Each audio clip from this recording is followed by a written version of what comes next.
But GO 46 బాధితులకు కూడా న్యాయం చేయవలసిన బాధ్యత కాంగ్రెస్ పార్టీ పైన ఉంది. మరి ఇప్పటిదాకా కూడా ఎటువంటి మరి నిర్ణయం తీసుకోలేదు. ఏదో కమిటీ వేస్తా అంటున్నారు. కమిటీ వేస్తారా వేయరా, అసలు వాళ్ళని ఏం చేద్దాం అనుకుంటున్నారు, వాళ్ళకి ఏం చెప్పుదాం అనుకుంటున్నారు?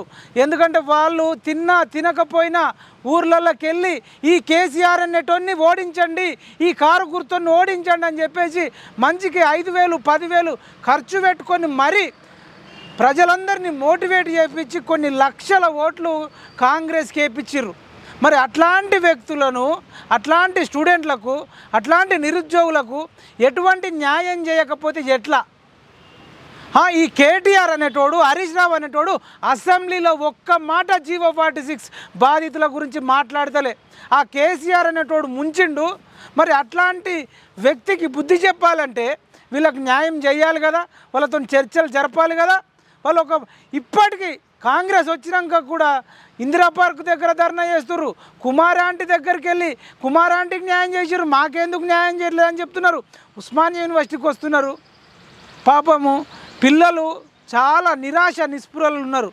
వాళ్ళ తల్లిదండ్రులు అడుగుతున్నారు జాబ్ ఎప్పుడు వస్తుందని, వాళ్ళ గ్రామస్తులు అడుగుతున్నారు, వాళ్ళ బంధువులు స్నేహితులు అడుగుతున్నారు. వాళ్ళకి ఏం సమాధానం చెప్పమంటారు?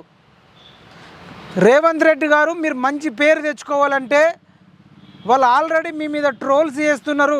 వచ్చే ఎంపీ ఎన్నికల్లో మేము కాంగ్రెస్ పార్టీకి బుద్ధి చెప్తామని. ఎందుకు వాళ్లకు?